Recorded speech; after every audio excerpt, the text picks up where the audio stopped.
There exists a secret so near that it hides in plain sight. A force so formidable that throughout history it was feared, obscured, and twisted not because of inherent danger, but because it confronted humanity with its own divine nature. This force goes by many names: Kundalini, serpent fire, vital essence. Yet one particular path remains walked by few and buried in the deepest recesses of spiritual wisdom: sexual alchemy. From Egyptian pyramids to remote Tibetan sanctuaries, from Hermetic manuscripts to Tantric texts, an unseen connection links masters and students in this ancient discipline. The discipline of converting raw longing into deliberate creative power, capable of drawing forth, materializing, and reshaping reality itself. Why then has sexuality been cloaked in such dread? Why did temples of flesh become landscapes of guilt? What occurs when this force, rather than being scattered, gets harnessed, lifted, and aimed toward elevated intention? The solution to your deepest yearnings, whether connection, abundance, satisfaction, or spiritual awakening, may lie not beyond you, but in your relationship with your internal flame. Today we venture into forbidden ground, forbidden not from danger, but from liberation. Are you prepared? Since civilization began, sexuality has been perceived as simultaneously sacred and perilous. Nearly every mythology features narratives where fire, representing vital essence, longing, generation, is seized or contested by mortals. Prometheus, from Greek legend, boldly takes fire from divine beings and delivers it to humankind. This fire transcended mere flames. It embodied the capacity to generate, command, and alter existence. The consequence? Endless torment, bound to stone, his liver consumed daily by an eagle. Yet this myth extends beyond retribution. It addresses a barrier the divine placed upon mortals, restricting access to and command of their own generative essence. Ancient peoples recognized sexual vitality as inner fire, not merely reproductive impulse, but the essence of existence itself. Isis temples in Egypt, tantric disciplines of India, and Dionysian ceremonies of Greece never separated sensuality from spirituality. The physical form was a sacred sanctuary.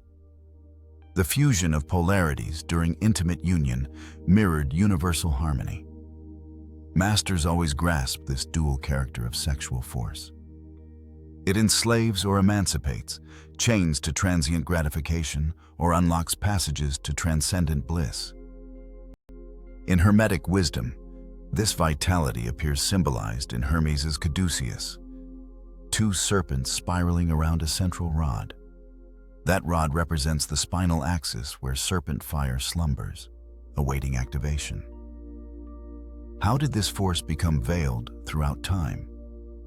Why did sexuality, once revered, transform into taboo, transgression, disgrace?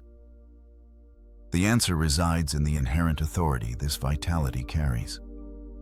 Ancient societies understood that mastering creative essence means mastering existence. Someone governing their internal flame requires no intermediaries, no external powers to reach the divine. They become temple, clergy, and deity combined. Religious, political, and social structures realized that controlling populations required severing humans from their power source.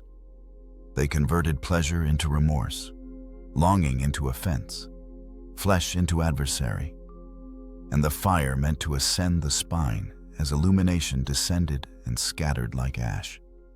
In Egypt, anastasis practices, resurrection of vital essence, were taught in Isis and Osiris sanctuaries. This concerned not literal revival of corpses, but awakening dormant force within living bodies. Initiates learned channeling sexual vitality to nourish elevated consciousness centers, ascending from spine base to crown, transforming craving into clarity, instinct into insight, sensation into strength.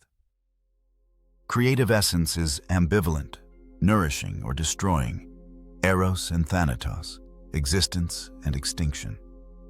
Ancient cultures surrounded sexuality with symbols, ceremonies, and legends, not for suppression, but protection.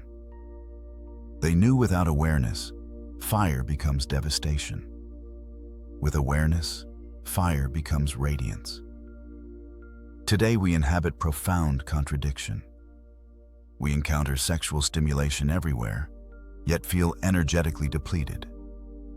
We severed the thread connecting desire to the sacred, converting fire into performance, commodity, compulsion. Yet the spark persists, dormant, awaiting revival not through external actions, but in inner stillness of those daring to look within. Perhaps the greatest theft wasn't divine fire given to humanity, but humanity stolen from its connection with fire. Sexual alchemy represents recovery of that lost flame, return to the internal garden where masculine and feminine, sun and moon, heaven and earth converge not externally, but within each individual. In that convergence, separation vanishes. Craving ceases being enemy. Body stops being prison. Fire is no longer transgression. Fire finally becomes liberation. Having established sexual vitality as fire reclaimed from divinity, we now enter the great work's heart, transforming raw flame into conscious creative force. Possessing fire isn't enough. One must know its application. Alchemists name this transmutation, a potent concept often misinterpreted. Many believe transmuting means suppressing, controlling, or repressing. Actually, transmutation elevates something from dense form to subtle vibration without destroying essence, turning lead to gold without denying the lead. Regarding sexual vitality, this means not squandering, dissolving, or losing it through unconscious release, but channeling, accumulating, redirecting toward elevated purposes. Taoist master Mantak Chia teaches the human body contains a celestial microcosm, where energy pathways connect organs to vital centers. Sexual essence can move from genitals to brain, from instinct to intuition, from craving to revelation. This isn't vague spiritual metaphor, but concrete practice involving breath, visualization, and specific muscle engagement. Tantric tradition calls this sublimation, guiding vitality upward through subtle spinal channels from base Muladhara to crown Sahasrara, awakening Kundalini, the sleeping serpent. However, the goal transcends merely retaining sexual essence. The goal transforms its quality. Wilhelm Reich, the psychoanalyst confronting Western sexual energy taboos, declared repressed or ungoverned release was modern neurosis's root. He also indicated a third path, conscious integration of sexual vitality. For Reich or Gon, this cosmic vital essence could be stored in human bodies and utilized as creative force beyond sexuality. Here lies transmutation's key. Craving needn't be eliminated, only purified. The sexual alchemist doesn't flee longing, doesn't reject it, doesn't condemn it. They confront it directly without being devoured. Like harnessing dam power, simply opening floodgates brings destruction. Channeling through turbines generates electricity. Desire is water. Consciousness is turbine. Hermetic traditions long discussed alchemical chastity, not literal abstinence, but avoiding unconscious creative force waste. Living an active, intimate life while transmuting energy is absolutely possible when the act transcends physical mechanics to become conscious, ritualized, intentional. Sexual alchemy is inner symphony, where physical sensation and spiritual elevation dance together. In Kundalini awakening, each chakra traversed represents integrated consciousness levels, energy purification from densest aspects until becoming pure illumination at the crown. This process demands discipline, patience, repetition. This isn't overnight practice, but a journey which, as Paracelsus stated, isn't for the fearful or impatient. Alchemists always discussed secret fire, fire burning without consuming, warming without destroying. This fire is mastered, purified, transmuted sexual vitality. When alchemists maintain it burning without consuming their temple, they become inexhaustible internal power sources. The practical outcome transforms into personal magnetism, inexplicable charisma, an attraction force bordering supernatural. The transmuted alchemist needn't plead, pursue, or demand. They attract not through manipulating others, but through self-transformation. Longing, once reaching outward, now radiates inward, and the world, like an obedient mirror, reflects what vibrates at their core. This is genuine transmutation. Desire doesn't perish, but resurrects as creative authority. Yet ancient masters warned that power without pure intention is hazardous. The heart must be purified before intensifying fire, because greater fire either illuminates more or burns more. Transmutation art isn't magical trickery manipulating external existence, but the oldest, most powerful magic, transforming oneself. When sexual vitality is transmuted, it doesn't vanish, but transforms into invisible force, radiating from within like a magnetic field affecting surroundings. The human body becomes a living magnet. This magnetization isn't merely symbolic, but bioenergetic, psychological, spiritual. Manly Palmer Hall wrote that an initiate's aura becomes luminous and vibrant, radiating influence, magnetizing everything around, even without speech. This magnetism is felt, invisible to naked eyes, yet acting like personal gravity, an attraction force transcending appearance, words, or standing. Modern science barely scratches this phenomenon's surface. Bioelectromagnetism studies show the human heart generates electromagnetic fields thousands of times stronger than brain fields. HeartMath Institute research suggests this field influences not only one's body, but interacts with nearby electromagnetic fields, indicating subtle energetic communication between individuals. Mystics go further, affirming sexual vitality when sublimated and elevated amplifies this aura, this field, this invisible magnetism. The body becomes an internal sun, radiating frequencies, attracting situations aligned with that vibration. Taoism calls this Ti, magnetic virtue, natural attraction power arising in those aligned with the Tao. In Hermeticism, it manifests as astral light, the ethereal field where all thoughts, emotions, intentions are recorded and circulate. When transmuted, sexual vitality deposits into this astral light, shaping probabilities, bending reality paths toward conscious intention.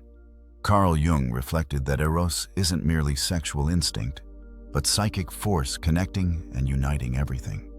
This force operates silently, weaving invisible threads between people, events, opportunities. Here lies deep paradox. The more someone seeks externally, the more reality withdraws. The more someone overflows internally, the more reality approaches.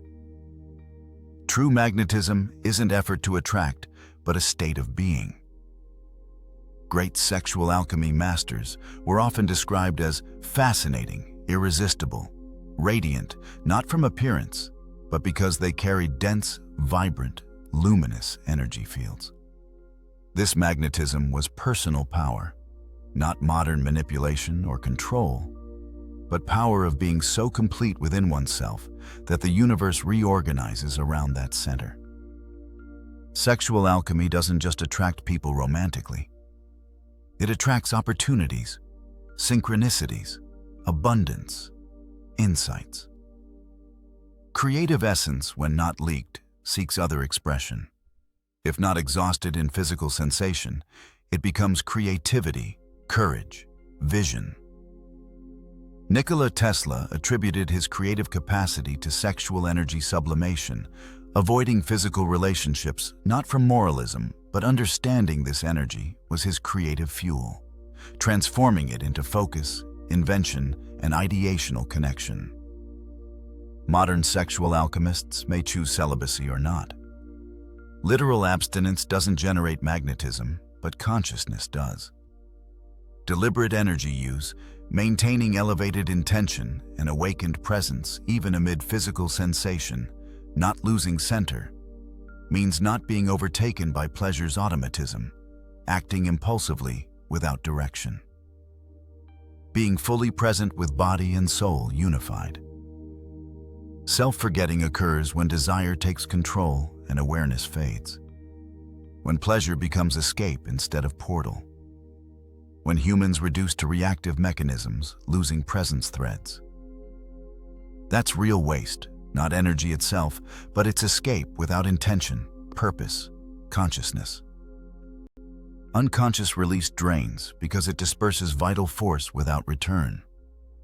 Conscious release nourishes because it elevates that force, reintegrating it into being. When energy is transmuted, it vibrates at subtler frequencies. Like throwing stones into lakes, ripples expand, touch shores, return to center. Everything sent out returns. In sexual alchemy, what you send isn't just mental intention, but intention charged with vital essence, giving weight, force, magnetism to desire. Tantric and Hermetic traditions warn transmuting without purifying. Heart creates powerful magnets without direction. Sexual vitality amplifies everything. Shadow presence amplifies shadow. Light presence amplifies light. Invisible magnetism isn't technique for getting wants, but path to becoming desires. By becoming, the universe responds. External world merely mirrors inner vibration. Transmuted sexual vitality polishes that mirror, brilliance reflecting more clearly what truly resides at your being's center. Ultimately, we don't attract what we request. We attract what we are. Sexual alchemy raises that self to highest vibration, so everything around resonates with it. This magnetism cannot be taught through books, faked or purchased. It emanates, and wherever it reaches, the world responds because fundamentally, the entire universe dances around those who have become sons. Thank you for watching.